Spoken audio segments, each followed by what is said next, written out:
ہوں آج کا دو ٹانگ کا مولوی کافر نائک قرآن کو ہاتھ میں لے کے چلتا ہے، چیپٹر نمبر یہ، چیپٹر نمبر یہ، چیپٹر نمبر یہ، چیپٹر نمبر یہ۔ میں کہتا ہوں اس کافر نائک سے پوچھو کہ جس کو چیپٹر چیپٹر چیپٹر چیپٹر بتاتے ہوئے 20 سال ہو گئے، اس کا عالم یہ ہے، دیکھو تو لگتا ہے عیسائی ہے، دیکھو تو لگتا ہے یہودی ہے۔ ارے قرآن زمانے کو سناتے سناتے جو اپنے کریکٹر کو، اپنی زندگی کو، اپنے ڈریس کو، اپنے طریقے کو اسلامی نہ بنا سکا، وہ دنیا کو اسلام کیا بتائے گا؟ دنیا کو قرآن کیا بتائے گا؟ اگر اسلام پھیلایا ہے تو قسم رب کعبہ کی، اس ہندوستان کی وادی کے اوپر اگر سب سے عظیم ذات اور سب سے بڑا کوئی مبلغ ہے تو وہ خواجہ ہندوستان کی ذات ہے، غریب نواز کی ذات ہے۔ خواجہ ہند وہ دربار ہے آلہ تیرا، کبھی محروم نہیں مانگنے والا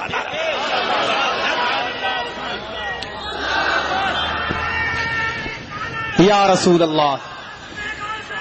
زندہ باد۔ بزرگوں کی تاریخ مت بھولنا، میری ایک بات یاد رکھنا، اگر بزرگوں کی تاریخ یاد رکھو گے، ان سے محبت رکھو گے، انشاءاللہ میرا دعویٰ ہے ایمان قبر میں لے کے جاؤ گے۔ اس لیے کہ آج کے یہ کٹ ملا چاہتے ہیں ہم مبلغ بن جائیں، ہم مبلغ بن جائیں، ہر انسان کو مبلغ بننے کا شوق ہے، لیکن سبحان اللہ غریب نواز کا طریقہ کار دیکھو، غریب نواز کا انداز دیکھو۔ سرکار غریب نواز ہندوستان کی وادیوں میں جب آئے تھے تو آپ کو نہیں معلوم ہے، خود نہیں آئے تھے، مصطفیٰ کے بھیجنے سے آئے تھے، نبی کے حکم سے آئے تھے، نبی کے بتانے سے آئے تھے، اور کس انداز میں آئے تھے؟ سجدے کی بات تو کی تھی، نماز کی بات تو کی تھی، رکوع کی بات تو کی تھی، اقیموا الصلاۃ وآتوا الزکاۃ کے نعرے تو لگائے تھے، استعینوا بالصبر والصلاۃ تو کہا اور پڑھ کے بتایا تھا، لیکن ساتھ ہی ساتھ طریقہ تبلیغ دیکھیے، جب آپ چلے تھے تو نکلنے پہلے آپ نے نبی کی بارگاہ میں حاضری پیش کی تھی، سلام عرض کیا تھا، بارگاہ مصطفیٰ سے جواب آیا تھا، سبحان اللہ۔ اور جواب حاصل کرنے کے بعد جب آپ نکلے تھے پاکستان کی وادیوں سے ہوتے ہوئے، لاہور کی دھرتی سے ہوتے ہوئے داتا گنج بخش لاہوری کے مزار پہ گئے تھے، اور حاضری دینے کے بعد جب وہاں سے نکلے تھے تاکہ زمانے میں جو غریب نواز کو یاد رکھے اس کو یہ بھی یاد رہے کہ کافر نائی تبلیغ کیا کرے گا، جو نماز کی بات تو کرتا ہے، غوث اعظم سے دور کرتا ہے، نماز کی بات تو کرتا ہے، نبی سے دور کرتا ہے، اور کہتا ہے محمد صاحب کو تو ماننا بھی حرام ہے، مان اللہ رب العالمین۔ میں کہتا ہوں مسلمانوں تمہاری غیرت ایمانی مر گئی ہے، جو اس کی فیل میں جائے، جو اس کی تقریب میں جائے وہ گناہ گار ہے، وہ فاسق ہے، اس کی محفل میں جانا حرام ہے، اس لیے کہ نبی کی توہین کرنے والا ہے، نبی کی گستاخی کرنے والا ہے، وہ تو نبی کی بارگاہ ہے، وہ تو رسول کی بارگاہ ہے، یہ نبی نہ تھے، یہ رسول نہ تھے، لیکن خواجہ پاک جب تبلیغ کرنے نکلے ہندوستان ہی کا نہیں بلکہ ایشیا کا سب سے بڑا مبلغ جب نکلا اور وہاں پہ چلا کرنے کے بعد سرکار کی بارگاہ سے چلے ہیں تو فیض کے دریا کھولتے ہوئے اپنے زمانے پاک سے اعلان کرتے ہوئے زمانے کو بتا دیا کہ صحیح تبلیغ یہ ہوتی ہے کہ سر جھکے خدا کی بارگاہ میں،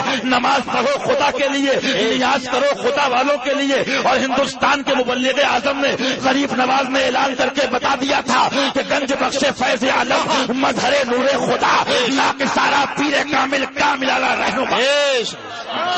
میرے غریب نواز تبلیغ کرنے آئے، اور ایسی تبلیغ کہ ہم ہی نہیں ہمارے بڑوں پر احسان ہے ان کا، ہماری نسلوں پر احسان ہے ان کا۔ بتاؤ کون ہے مسلمان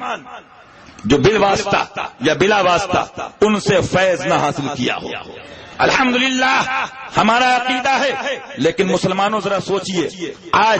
کوشش یہ ہوتی ہے بزرگوں سے دور کر دو، معلوم کیا ہوا؟ جب بزرگوں سے دور کرو گے تو ان کے طریقے سے بھی دور ہو جائے گا۔ ذہن کو حاضر کیجئے، ورنہ اگر صرف دشمنی 11ویں سے ہوتی، 12ویں سے ہوتی، کھچڑے سے ہوتی تو سوال پیدا ہوتا ہے، ایک طرف حرام کہو، ایک طرف 4 پلیٹ کھا بھی لو موقع ملے،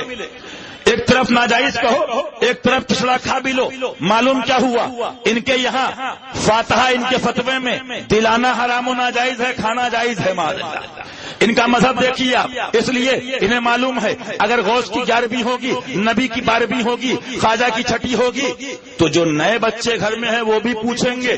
کس کی فاتحہ ہے ابا، ماں سے پوچھیں گے تو ماں بتائے گی، کبھی باپ بتائے گا، کبھی بہن بتائے گی، کبھی بھائی بتائے گا۔ جب بتائے گا تو اس بچے میں جذبہ پیدا ہوگا، جس کی یاد میرے باپ مناتے رہے، آیا کہ وہ ذات کون سی ہے؟ جس کی یاد میرا بھائی مناتا رہا وہ شخصیت کیسی ہے؟ جس کی یاد میں کھانا میری ماں پکاتی رہی، وہ ذات کیسی ہے، تو ان بچوں میں شوق پیدا ہوگا، تو وہ خواجہ پاک کے بارے میں پڑھیں گے، غوث اعظم کے بارے میں پڑھیں گے، اعلی حضرت کے بارے میں پڑھیں گے، مخدوم سمنا کے بارے میں پڑھیں گے، اور جب ان کو پہچان لیں گے تو مصطفیٰ تک پہنچ جائیں گے،